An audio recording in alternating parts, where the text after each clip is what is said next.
On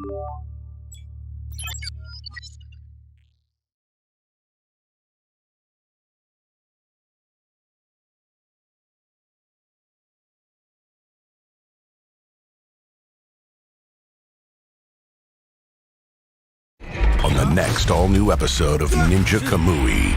It's a friggin' crow! What's that thing in its mouth? A challenge to a duel. The Ninja Code is what unites us. What keeps us safe. And what allows us to live. Therefore, we must also meet our end by the Ninja Code. Ninja Kamui. Next Saturday night at midnight on Toonami. Next day on Max. Next all-new episode of Psalm 100. I'm trapped in here. There's no way out of this. Is this how it all ends for me? Kencho, you're alive! Where are you right now? I'm cooped up in Shinjuku. I'll head over to Shinjuku now then. The place is swarming with zombies. Forget it. I'll be fine, I'll be fine! Psalm 100, Bucket List of the Dead. Next Saturday at 12:30. Only Toonami on Adult Swim.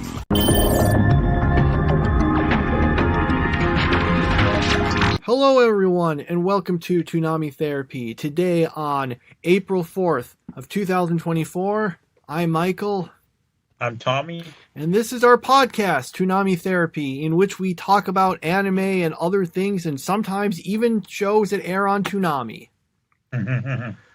Alright, we got a new show to go through, so alright, let's get we'll go with them in the order they air as usual. So we start out with episode 8 of Ninja Kamui, or was it Kamui? I think they said Kamui.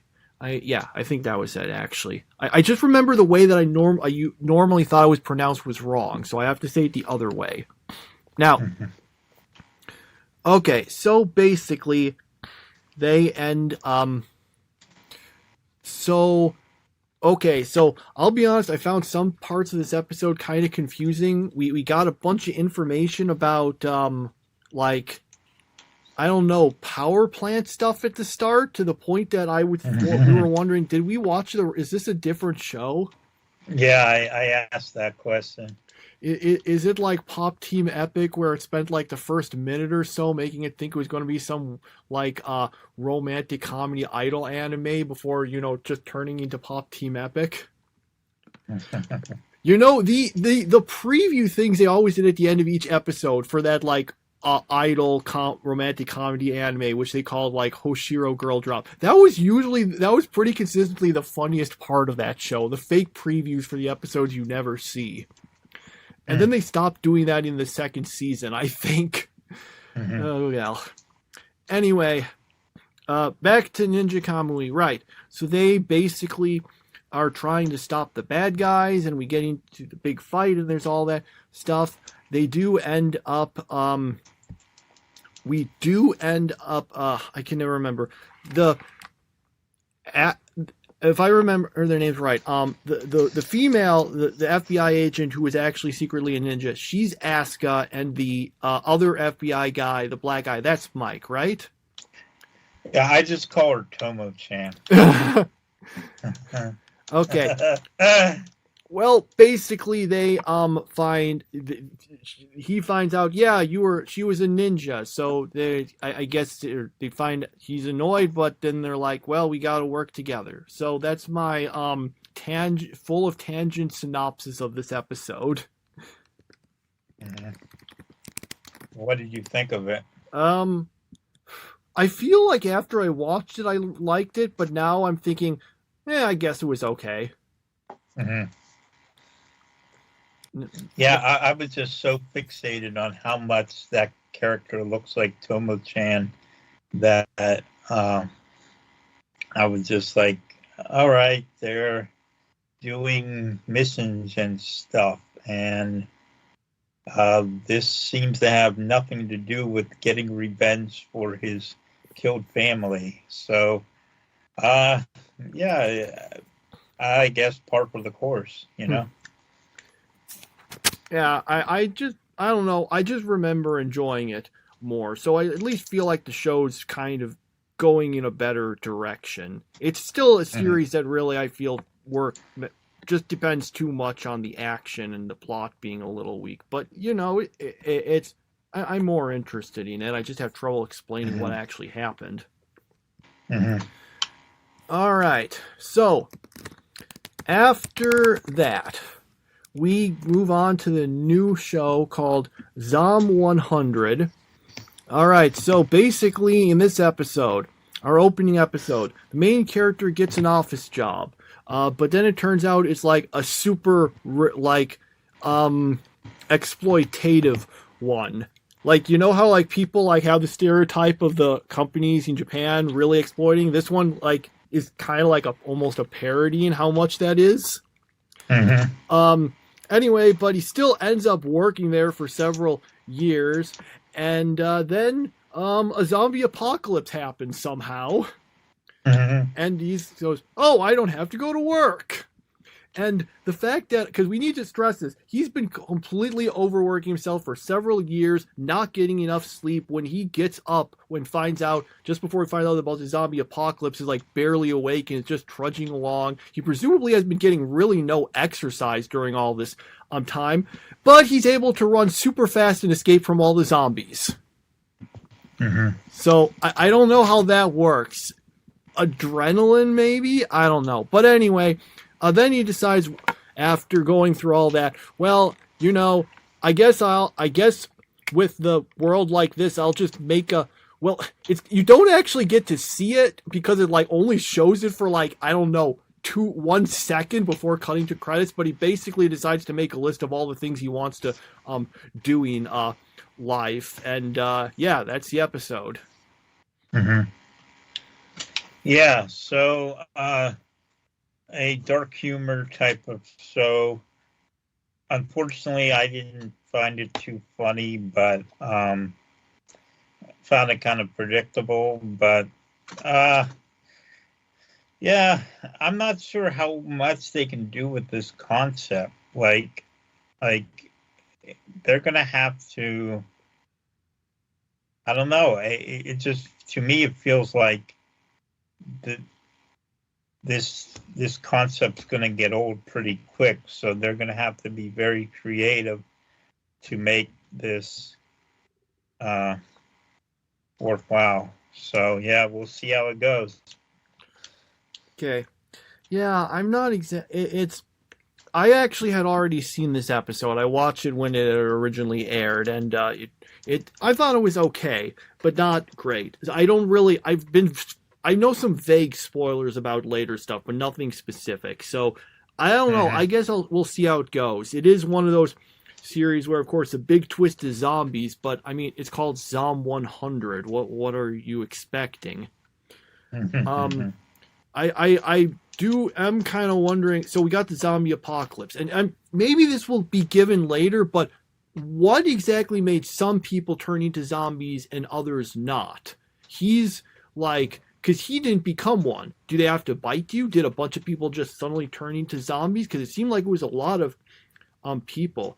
Oh, and by the way, I also mentioned, and the other weird thing, I mentioned obviously he has to be out of shape, but he's still able to push a really big zombie through the window. So I don't know where all that strength comes from. All right. So yeah, that's this. This didn't really do much other than establish the premise. Yeah, I would say probably an average score for the week for that. Not bad, but nothing special. That's what I think about it. But that's only one episode, and obviously it has 2 more episodes to win me over. So, of course, since we're watching Toonami, I don't really get to bail out after 3 episodes, do I? Well, we'll see. After that, we've got Lycoris Recoil, episode 11. So basically,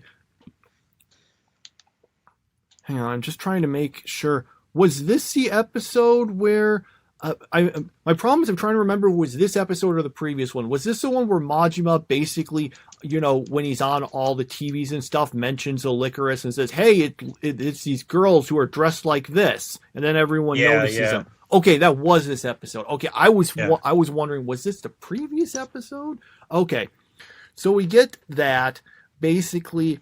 So he does that to expose them. Meanwhile, Chisaki, and he also managed, to show people footage of them after they killed a bunch of people, to expose that. Meanwhile, Chisato is trying to rescue, what's his name, and ends up getting into a shootout with Majima, and she's able to defend herself using what is in that purse of hers, because it's something super hard, because it deflects all the bullets.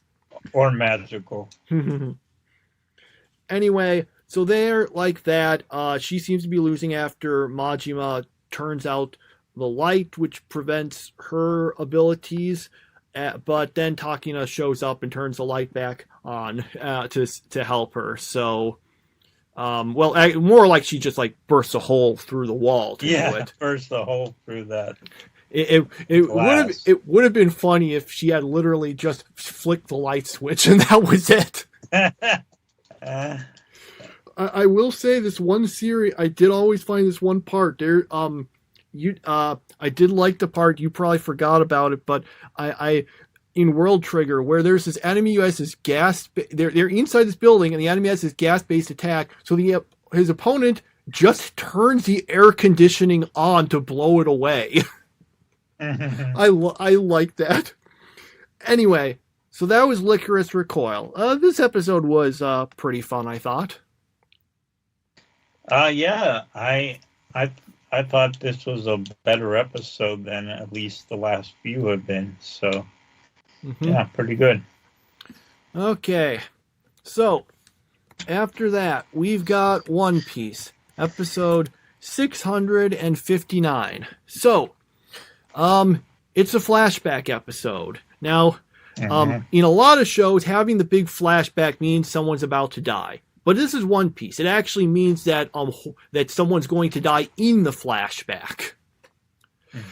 Basically, what we find out is that the former king of Dressrosa, he was king. Then Doflamingo shows up and says, "Hey, man, I want to take over Dressrosa. But if you give me, how much did he want?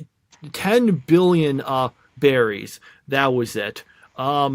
He says, you need to give me 10 billion berries by tomorrow morning, or else I'll take it over, and, I'm really strong and stuff." So he's like, okay, I gotta get the money somehow. So they basically, all the soldiers go out to try to get, to ask the people for it. But what do you know? They have so much trust in their king that they're willing to give him all their money for it, even though he can't tell them why. But then it turns out, oh no, this was all, Doflamingo was actually setting this up to, make bad stuff happen, because he uses his powers to manipulate the soldiers and the king into going and attacking and killing people. And the weird thing is, during all this, they don't you'd think they say it a few times, but I think you would just kind of be shouting, "Hey, help, I can't control myself, get away from me," so that people would know that. Because how this is going to play out. Everyone's going to think, oh, the king, he was all evil and it's killing people. And if they had at least tried to say it, maybe some of the people got away, would have been, okay, he's being controlled or something like that. Yeah. Yeah, that was really confusing. It was like they're having their bodies controlled, but it was like they could still talk. So why not say, help me, I'm not meaning to do this. I'm being controlled. Yeah, that's the thing. Some of them did mention that, but I feel they should have been much more outright with it, because some of them is like, instead of doing it, they're like, they're doing it, and they're like, oh no, what's going on? It felt like they really should have been trying to push that harder, because again, the result of this we know is that everyone hates the king because he got framed. But maybe if you had at least tried to tell people what was going on while this was happening, people might have believed you better.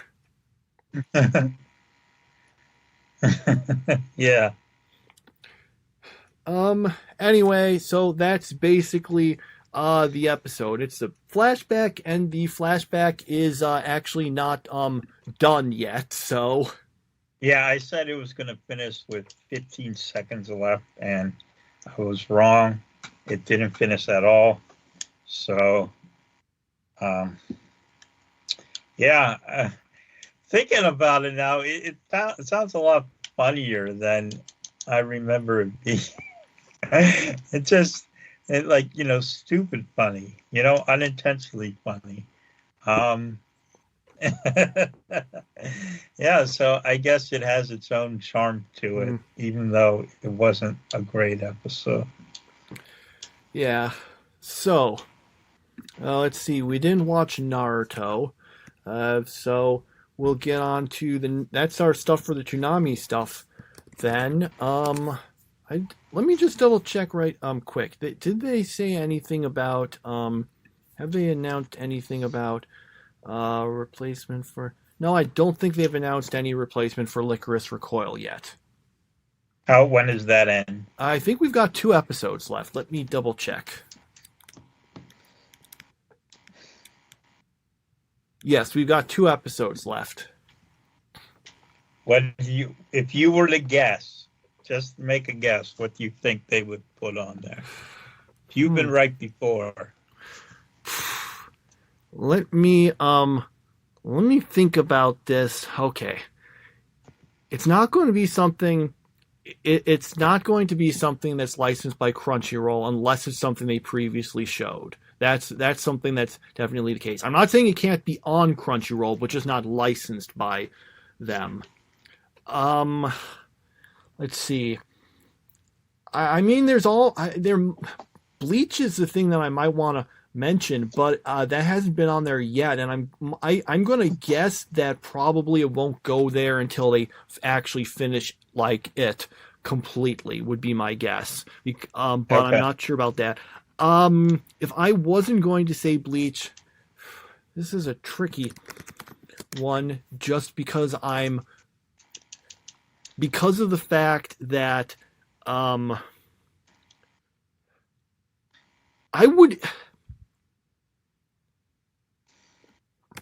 would almost wonder about if it was a few weeks later, I might actually think we might get My Hero Academia, because a new season is premiering soon. So, but at the same time, I don't think they'd have the dub ready by that point. So I'm going to. I'm still just trying to think a little about it.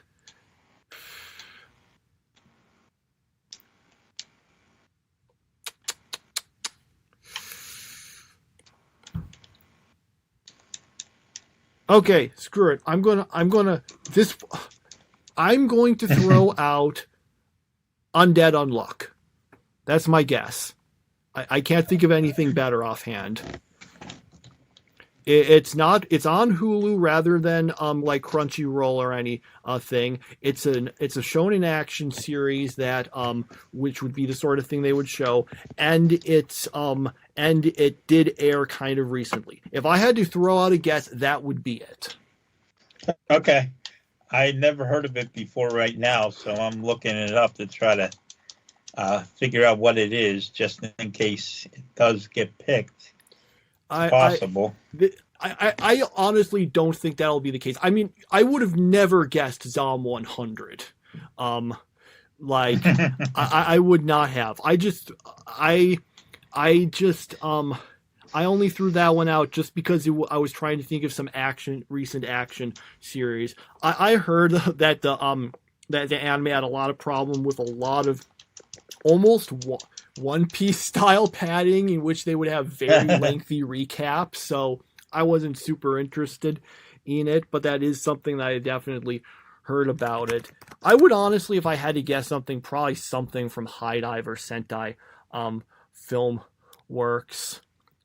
But I guess though that would be like if I had to throw out something, because anything I say is going to be a total guess. There's too many things I don't know. That will be my guess. That's the best thing I can think of offhand. Mm-hmm. All right. So, do you have any guesses? Do you want to throw something? I'm just gonna go with Bleach and see what happens. It's okay. Maybe we'll get maybe we'll get like Eminence in Shadow or even Dark Gathering. That would be weird. If it would be like yeah, if it's one of our shows again, like I'm gonna start feeling really weird. Like, how are they predicting this? Eminence and Shadow would be a great one to put on because it's actually good, you know.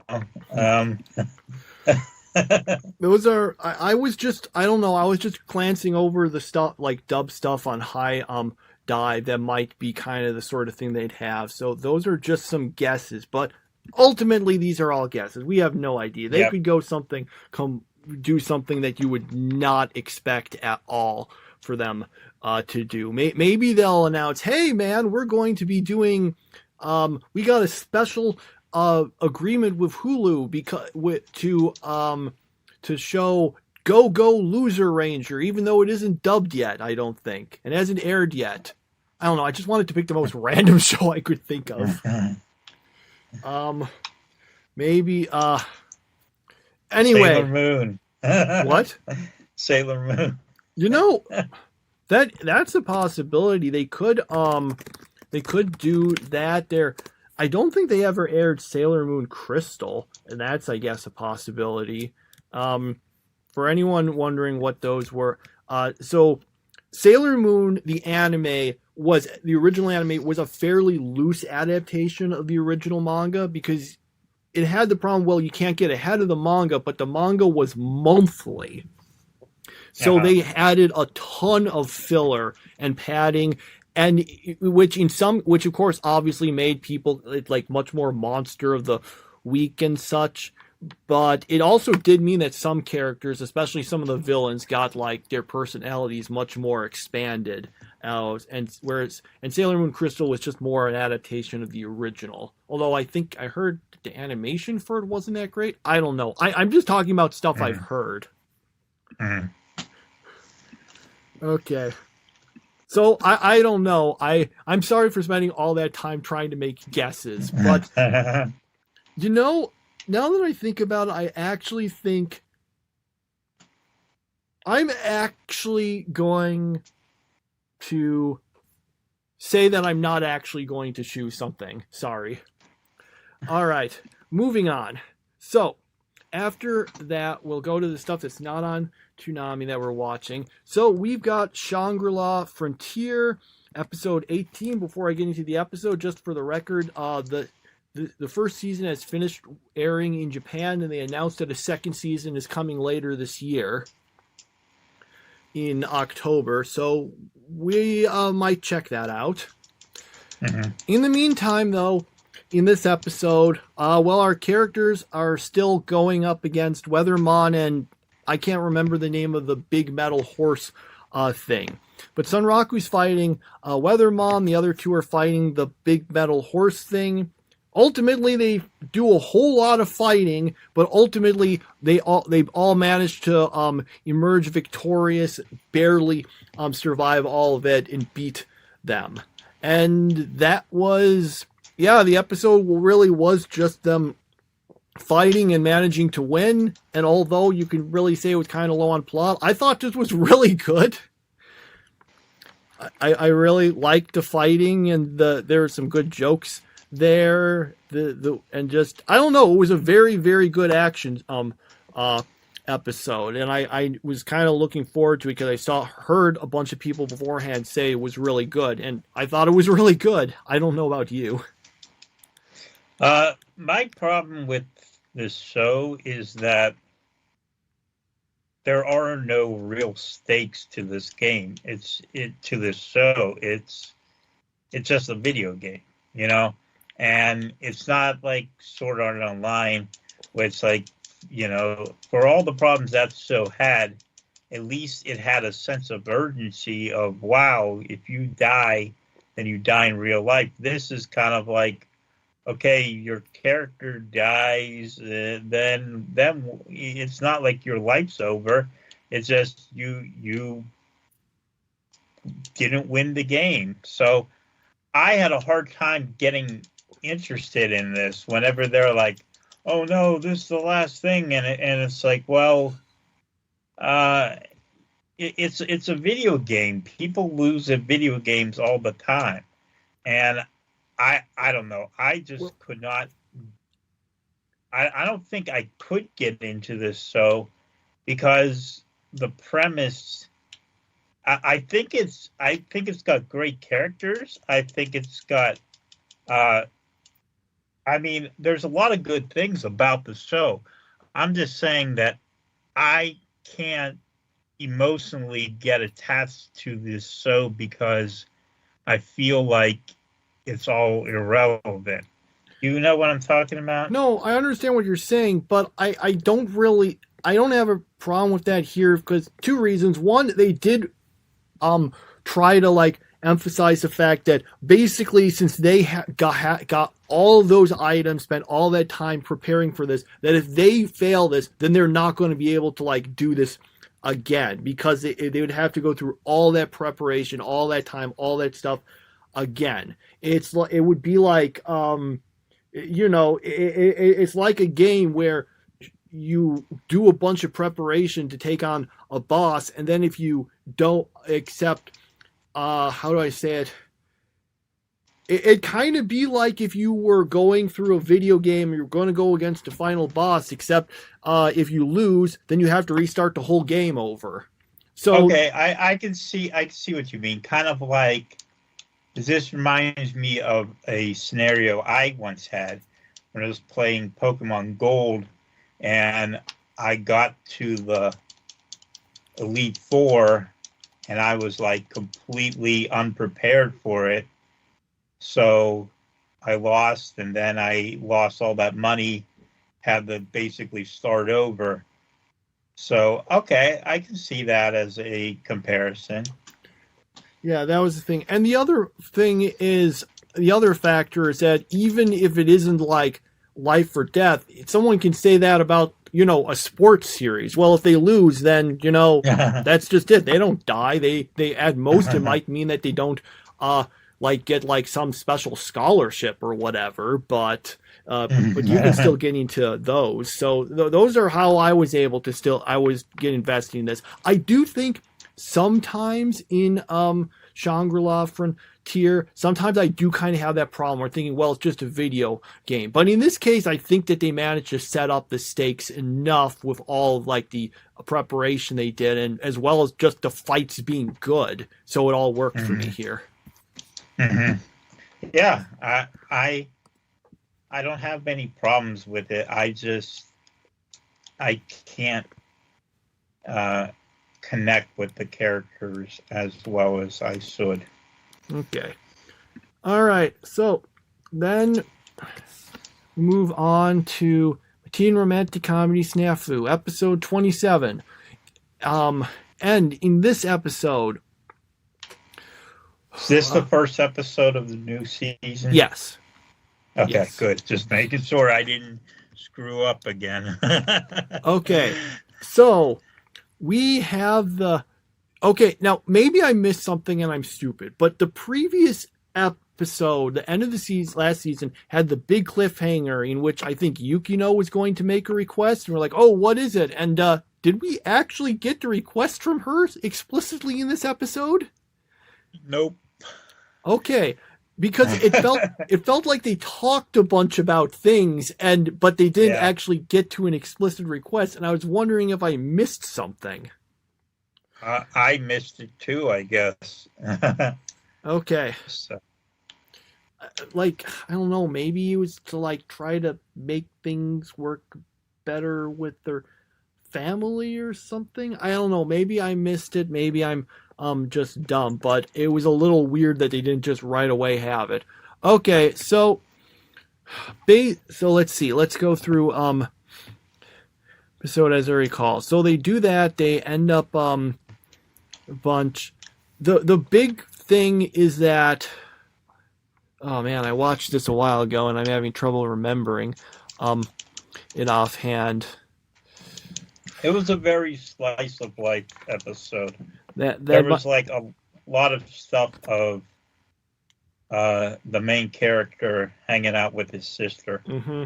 Yeah, that's why I'm having trouble remembering specifics to say, because it was mostly just hanging out with her and yeah, kind of weird to have a bunch of stuff about Yukino and then just kind of tweet to that.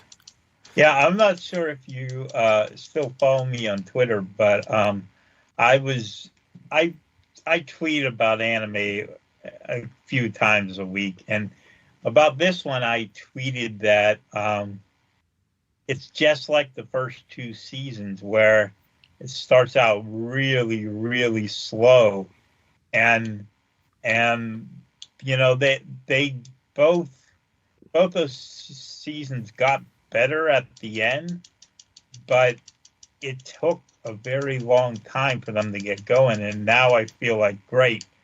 It's going to be until the 7th episode of this season until I finally start liking this again.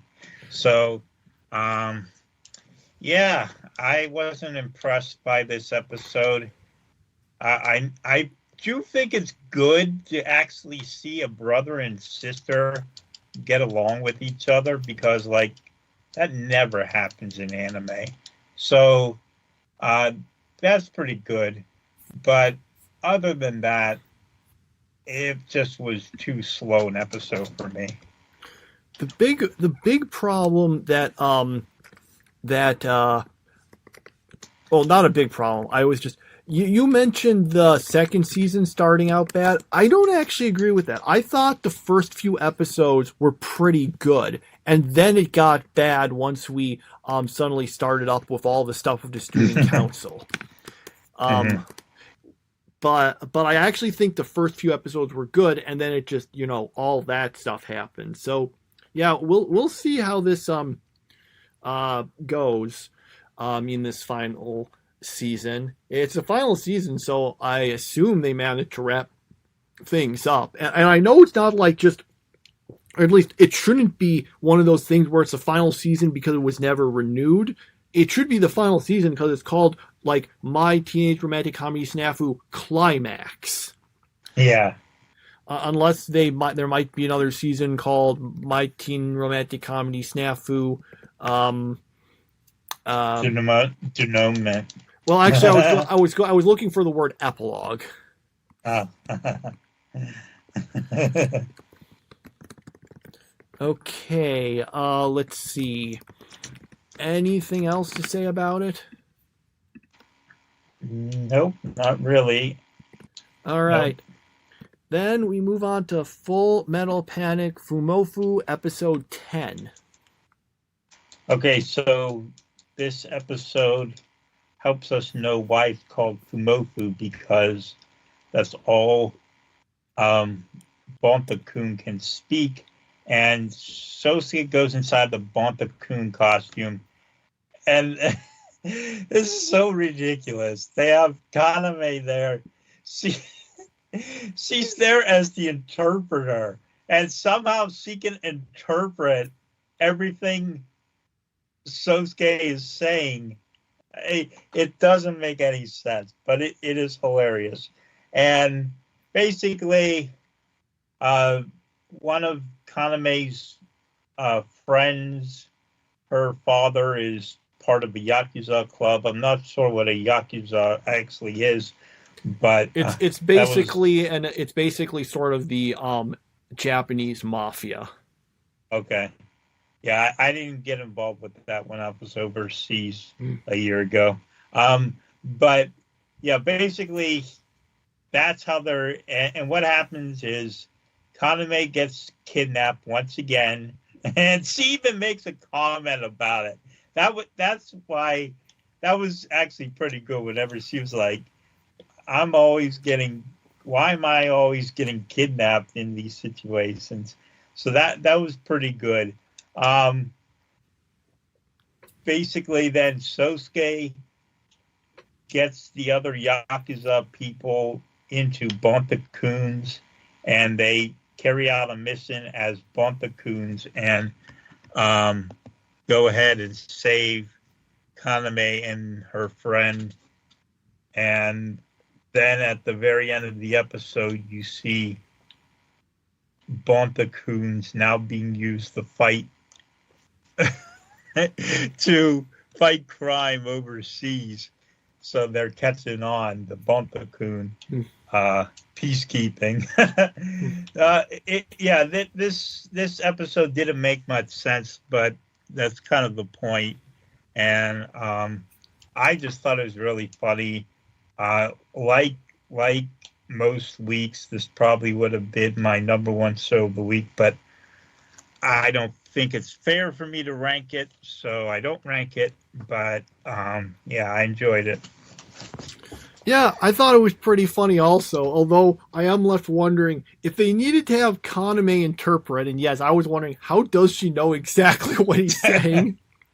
If they needed that, how is he able to communicate to them, to tell them to get the other Bonta-kun outfits and put them on? Or did he just break character and start speaking regular language then? One annoying thing about watching this dubbed is that there's a part where they actually put subtitles on to interpret what he's saying, except they don't subtitle the subtitles into English. I should have gone and probably pulled up the sub to see if they translated those there, but I think I didn't have the time when I watched it and I forgot. But yeah, that was a little. It's always a little annoying when they don't put on the subtitles for on-screen text. It wasn't super important, but it might have been a little funny if to know exactly what he was actually saying. All right, so yeah, that's another funny one. Yep. All right. Lastly, we get Dark Gathering episode 5. So, Kitaru decides that he wants to try to make friends, so he goes and to I can't remember exactly what it was. Was it the sort of orientation for college or something like that? But something like that. Yeah. Anyway, however, what's her name? The girl who's not Yayoi. Let's just see. Was it okay, I think that's Aiko, I think is her name. She ended up putting basically to watch what he's doing. She gives him some classes, except the classes have a camera in them so she can watch it. She and Yayoi end up looking that, and for a little bit basically doing an Endo and Kobayashi live in which they comment on what's going on. However, the bad news for Keitaro is that he goes off with some guys to do some club stuff, but it turns out, oh no, the guy's evil and he's possessed by his spirit, and he's actually kidnapping him to try to kill him and some other people. The others, due to basically spying on him, do know what's going on, so they head there. They manage to save him and stop it and defeat the spirit and get out. And he asks how they knew where he was, and they just say women's intuition, and he buys it. Yeah, pretty funny episode, but they took this a little too seriously, didn't they? You turn on the episode and it says, if you need this is going to talk about suicide, so viewer discretion advised. And then at the end of the episode, they have this big things like, if you're going to commit suicide, call this number. And I don't think that's. I mean, I don't know. I don't feel like this episode was pro-suicide or anything. It was about a guy who was like tricking people into suicide. Even like he was a bad guy. So I was confused why they made a big deal about it. Like, oh, this episode's gonna make you want to commit suicide. I don't know what they were, but they're probably required to now. And but I thought it was a pretty entertaining episode. I just have to say, whoever does Yaoyoi's voice is really talented and really good, because her voice is. I love how she's able to be monotone yet have emotions at the same time. I think that's a really unique thing to be able to do. So kudos to her. She does a great job. I'll have to figure out who that is eventually. It's Natalie Real. She's Monica Real's sister. Sister or daughter? Sister. Okay. Because I know that there was another voice actor whose daughter was Alexia from The Eminence in Shadow. But anyway, yeah. So a good episode, yeah. Okay, yeah. Yeah, it was decent. I do kind of think, I mean, maybe I'm asking too much too early, but I'm also thinking, okay, we should. I'm not saying they have to do it now, but I would like them to get into a bit more of a continuing plot, because so far it's kind of all just been, Ghost of the Weeks. And I'd like to see a little more of like a direct plot, but it's still good. It's still good. I don't think they were like trying to say that it was advocating suicide. The opening thing, I think, was just, like the whole, hey, it'll contain things about that. So if you don't want to watch that, then don't watch. But it was a little weird to have, the suicide hotline information at the end. But I guess you can just say, well, worst case scenario, it does nothing, and maybe it would actually do something. Although I legitimately wonder if anyone ever called it as a result of the episode. It's like, I just watched an episode of The Dark Gathering, and I shouldn't laugh about it. I'm sorry. It's I do know that if you ever want it, I understand why these things are so. Sorry, let me try to think of the right way to say this. It is annoying, and I understand why they do it, because it maybe could save someone. But whenever you're trying to call something related to a hospital or something, you'll always get, it's something like 30 seconds of it saying, if you are considering thoughts of suicide, call 911 or something like that. And you have to wait through it to like get to where you want to do. Like literally, for the answering machine I have at work, which I work in a hospital, not with patients or anything. It's more on like the documentation side of things. But we all had to, at the beginning of the answering machine, saying if you are like entertaining thoughts of suicide, please do this. And then that means anyone before they can leave a message has to listen to that. Again, I can understand. I wish there's a way to do it more quickly. Like, I don't know, but it is one of those things. I wonder what the statistics legitimately are on how many people call as a result of that sort of thing. But I don't know. All right.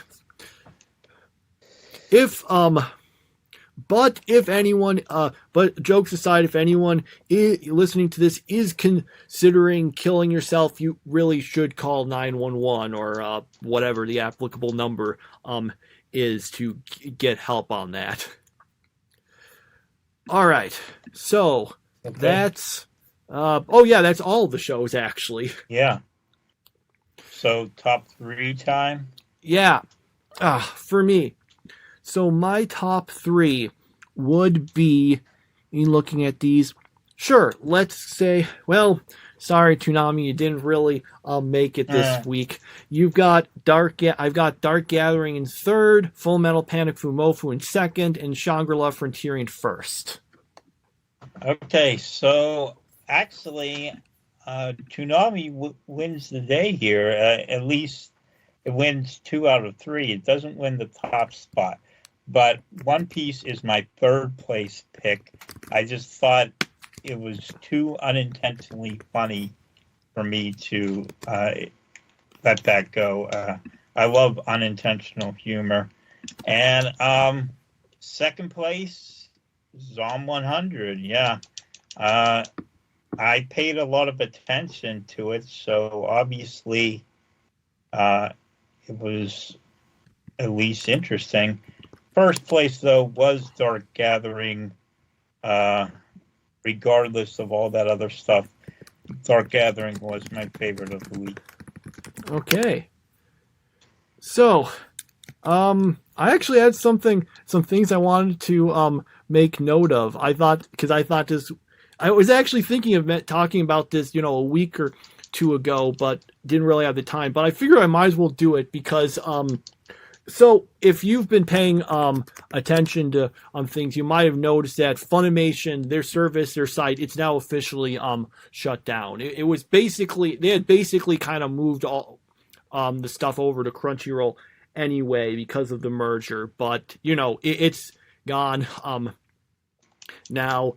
And if some people who didn't like Funimation or like, you can see them going, yeah, Funimation lost. Well, the actual truth of it is that the company formerly known as Funimation is actually now called Crunchyroll and is in charge of the Crunchyroll website. So yeah, Funimation's still around.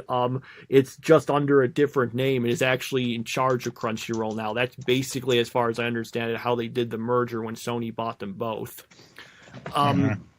So anyway, I just wanted to say, I guess they just put all the stuff on Crunchyroll because it had become the more recognizable brand, especially internationally. Anyway, the reason I bring all this up is I wanna there's this comment I found. This is from back in 2008. This bit in let me just make sure I have the right URL that I think is pretty funny to look at in retrospect. Okay, so just a quick bit of history, because a lot of people might not know this. So when Crunchyroll first came out, it actually really, I think, was just a bunch of fan-subbed stuff, which, especially because they were making money off of it. I think how it worked was that if people paid, they would like get higher quality video or something. Was sort of controversial. I think they were apparently willing to take stuff down if people asked them to, but it was a fan sub kind of a pirate site. Anyway, it ended up getting some like money from investors. Went legit and only started having the stuff they had legally obtained. Got really popular eventually. The current situation where it got purchased for I think about $1 billion by Sony, who then merged it with Funimation, like we mentioned there, and now it's like the most popular anime legal anime site by a mile. Anyway, with all that information in mind, I want to mention this one thing that I happened to find out, because this is obviously, we know all this stuff that I just described is how it played out. People didn't know that back in 2008, but this is still one of the really funny to look back at. Okay, so with all that wind up, basically this quote, so back in 2008 again, Crunchyroll got like about $4 million in venture capital funding. And if you don't know what venture capital funding is, it's what they do on Shark Tank, basically. So, but they were doing that even though they still had like, fan sub stuff on it that wasn't really legal. So Funimation issued this. I'm looking at this old article on Anime News Network where they just said, Funimation has been carefully monitoring the activities of Crunchyroll.com for some time. Since 2006, Funimation has provided several letters notifying the site's operators of copyright infringement issues in connection with content that has been made available through the site. To date, Crunchyroll.com is compiled with Funimation's demand to remove the applicable content. Okay, kind of boring stuff there so far, but that's okay. Here's where things get funny when you know how things played out. The battle against unauthorized distribution of anime is a battle that Funimation cannot fight on its own. Without proactive and effective copyright policing and enforcement by those that control anime content, sites like this will continue to gain a reputation as outlets for free anime. If this happens, the entire anime industry will suffer, making the expensive and time-consuming work of producing anime content for the U.S. market impossible. As we've stated before, we will continue to act in the best interests of our Japanese licensors, and that includes ensuring that our industry as a whole has a commercial future in the U.S. Oof. That's kind of funny to read in retrospect, isn't it? Considering that was all about basically the site that arguably reinvigorated anime by a lot. So Yeah. Anyway, that was just a brief thing to note. Maybe I don't know if other people thought it was as funny as I did, but it is kind of amusing to see that when anime is basically more popular than it's ever been in the US now. Yeah. I remember going to conventions and all the voice actors would be hammering at you, buy the DVDs, as if and HD DVDs. And so that was like the big thing everyone was talking about. That was the only way to save anime. And no one thought of the idea of streaming, which is obviously made anime more accessible than it's ever been. Of course, Crunchyroll also bought out Right Stuff Anime, which I don't like, because Right Stuff Anime always had all these cool sales and all these great figures and stuff, and now it's just all owned by the conglomerate of Crunchyroll. So the Right Stuff had like a charm to it. Now it's just kind of like buy stuff here, Yeah. Oh no, I'm not trying to like say, oh, Crunchyroll, they're the greatest guys ever. No, like there's a lot of stuff to criticize them for. Like a lot of people talk about how anime voice actor, well, the dubbed ones at least, don't get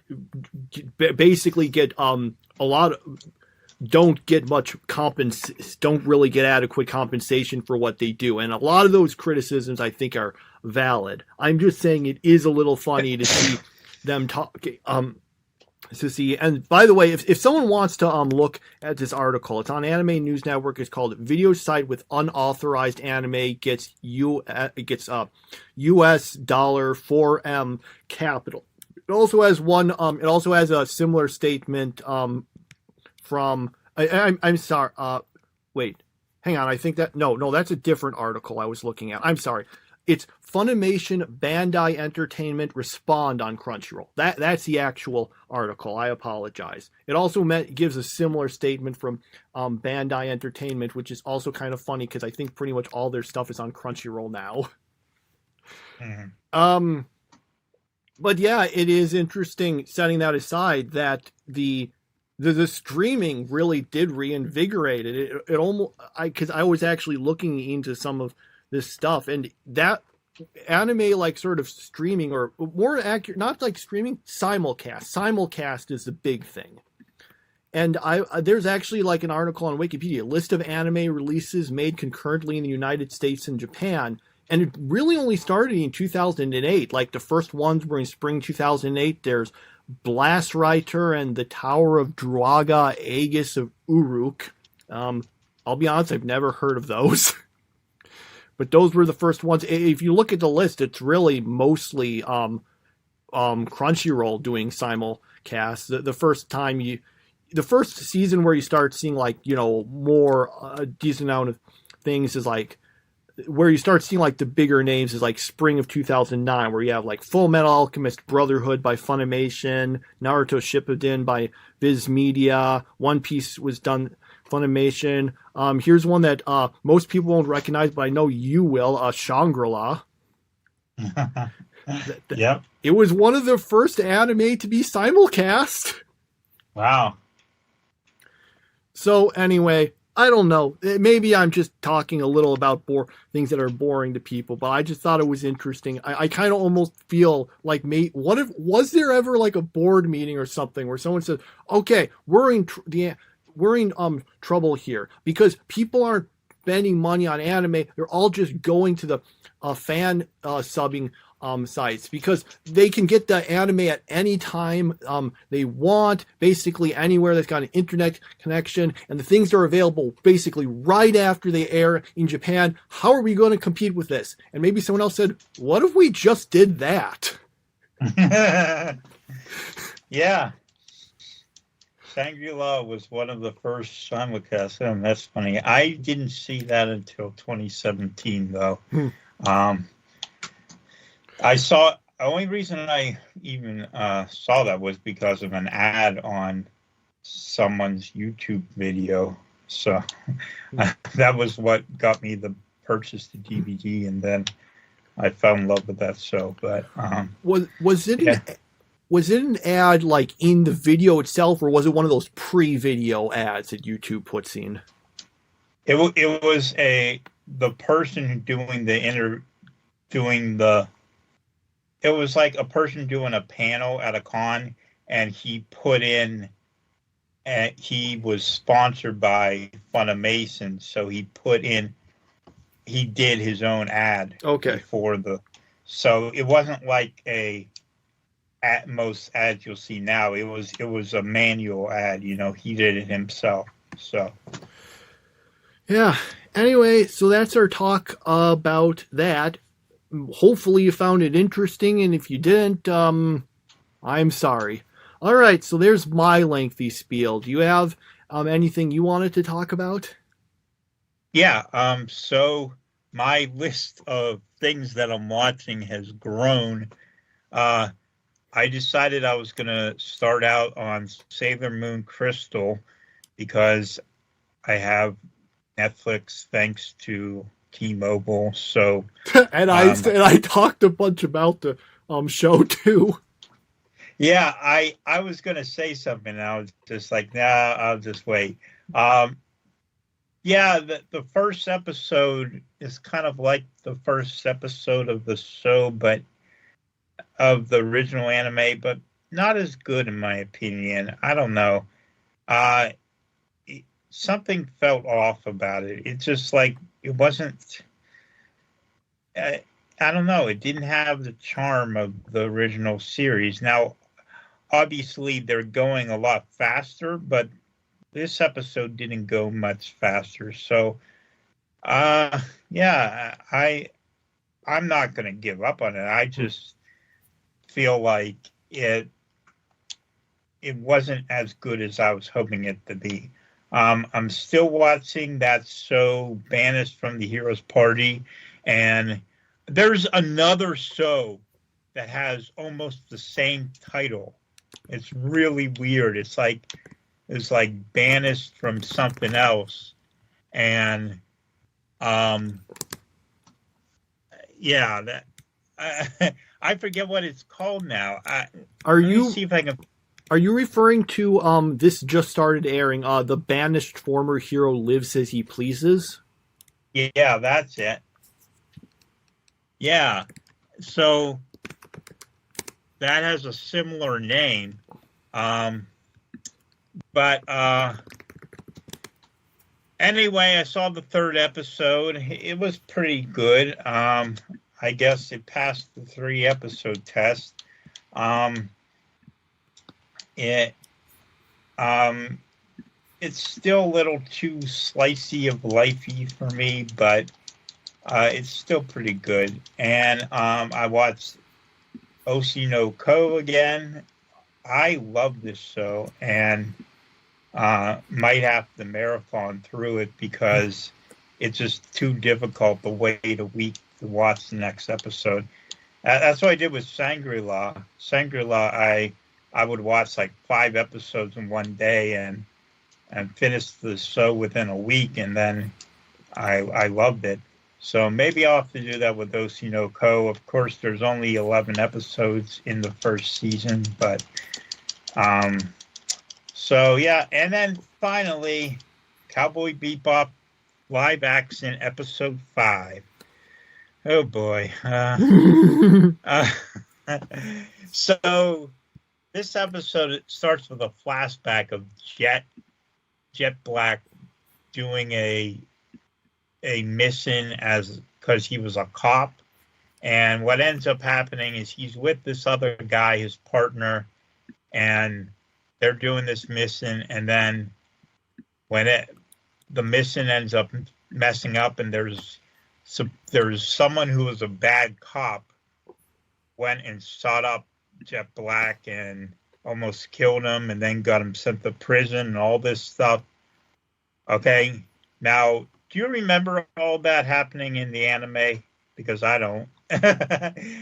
No, this is all like stuff they decided to make up, and it was so predictable. I knew this was happening from the beginning of the episode, that his partner, who he was all chummy with and friends with, having a good time, he was the one who betrayed him. It was so obvious.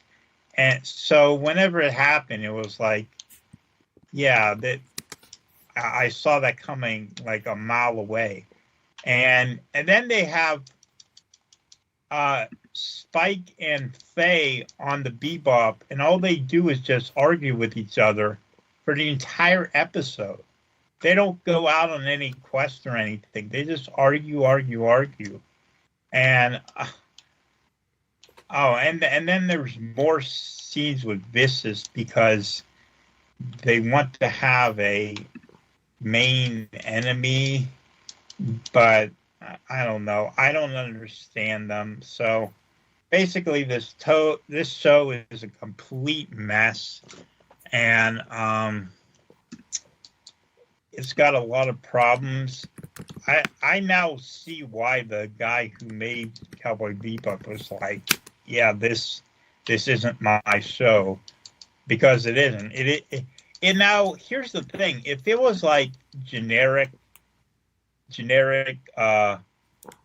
space show with nothing to do with Cowboy Bebop, I think it might actually be a pretty good show. But it's supposed to be Cowboy Bebop, and it isn't. So, yeah, just so many problems, and I'm only halfway through. So I gotta get through 5 more episodes of this.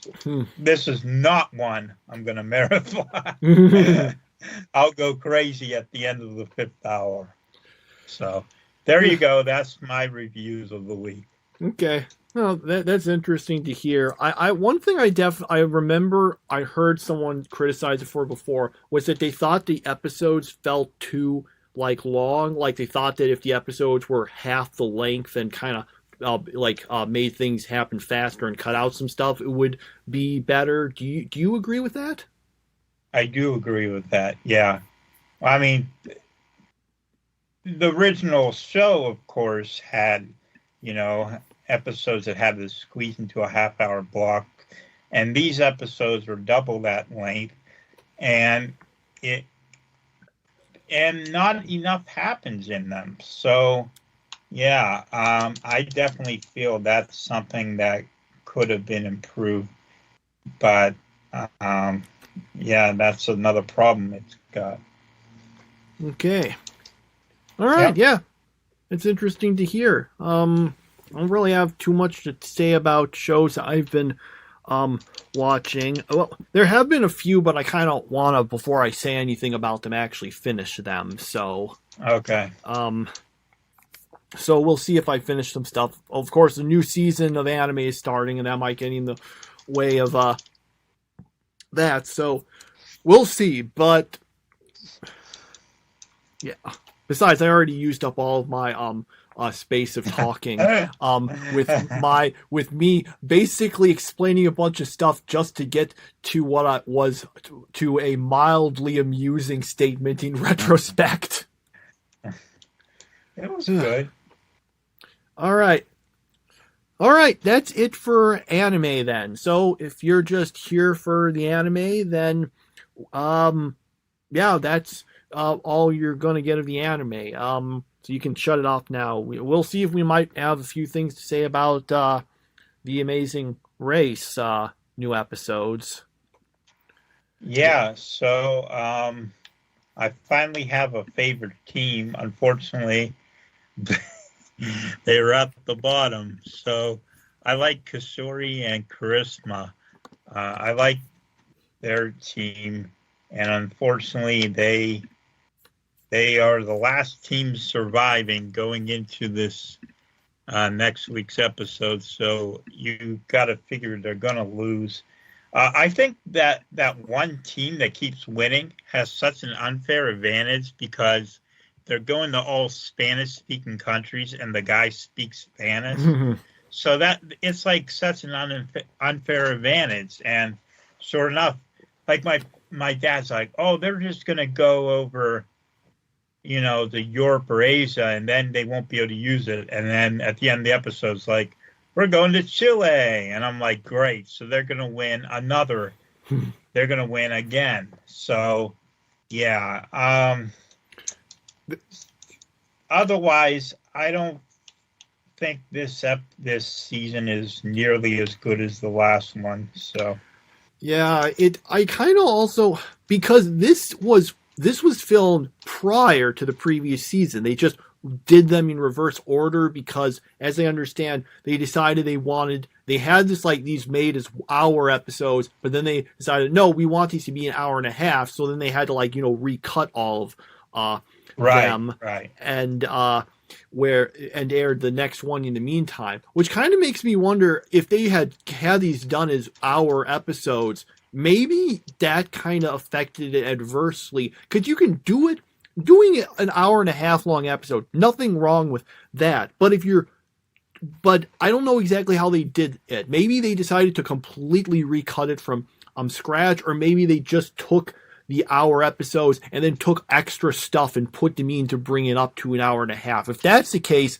then that might explain some issues, because it's almost like, obviously, since this is stuff that happened, you can add it in and you'll see more. But because it's being added to what was already, if that's the way they did it, I don't know if that's how they did it. But if that's how they did it, then it would be kind of almost like what you see in, say, One Piece, where they just have to add stuff in there to make it longer. Mm-hmm. And yeah, I didn't realize until you mentioned it. Yeah, that the Spanish, they have all been Spanish countries so far. Mm-hmm. I remember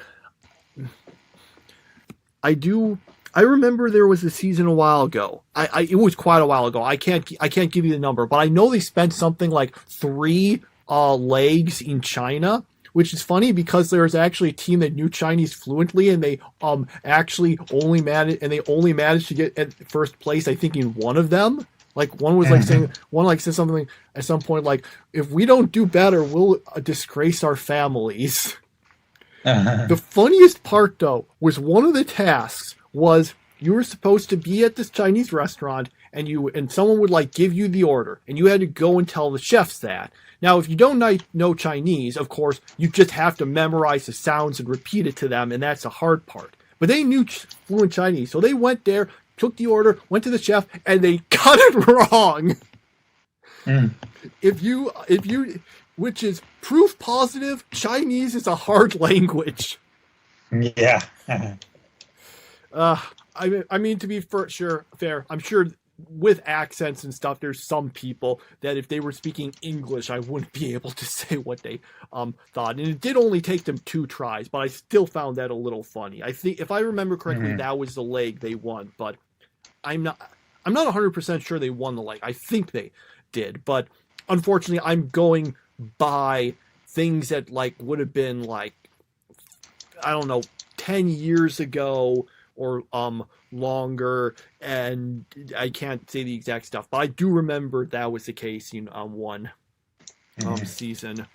I wonder if they're all in, if this is just a case, because COVID was still going on at this point, so I wonder if that's why you can see so many, a bunch of people wearing masks in this season, which makes me wonder if maybe there's,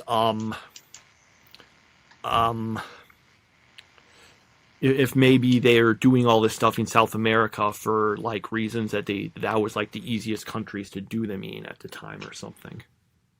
I don't know. Yeah.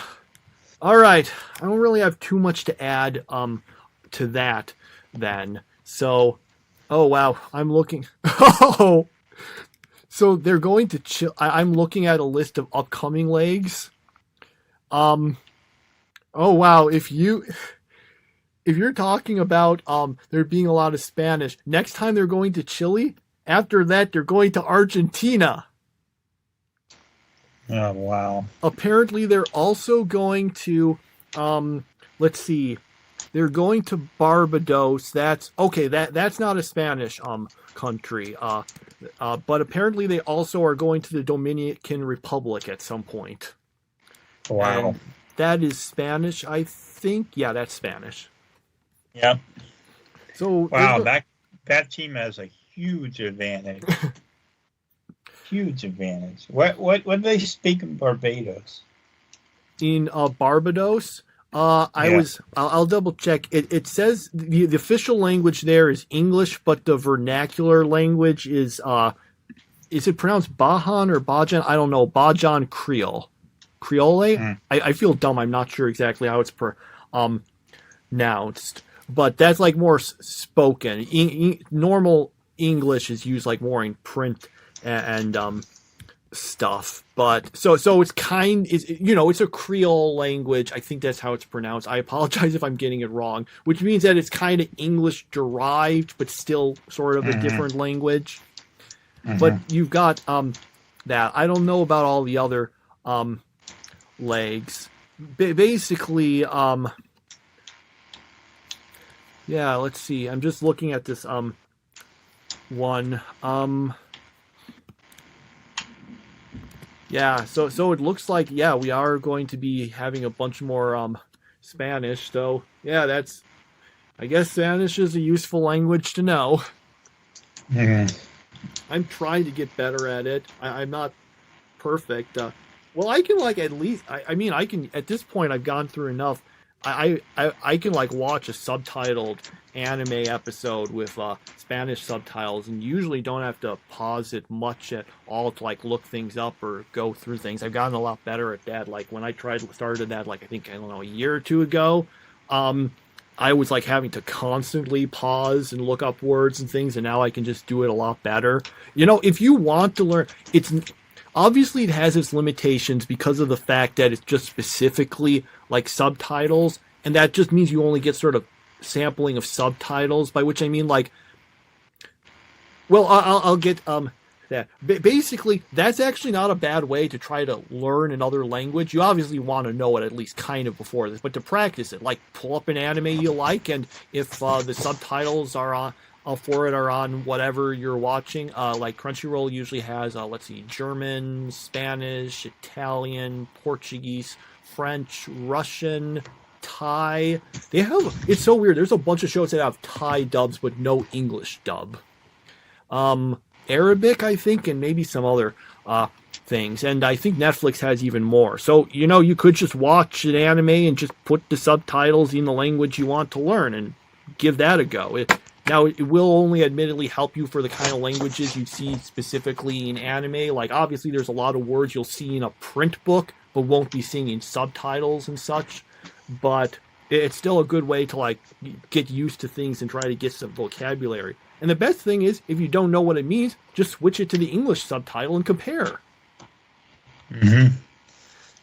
On the downside, that's not going to help you to learn Japanese, which is what I'm sure a lot of people who watch anime want. To do that, I guess you just have to, because at least you'd have to, do it more on listening. So watch it subbed in English or something and try to listen, I guess. Mm-hmm. All right. And that is our episode. I think that's everything I wanted to talk about. And until... nothing else to say. We will see you next time. Bye.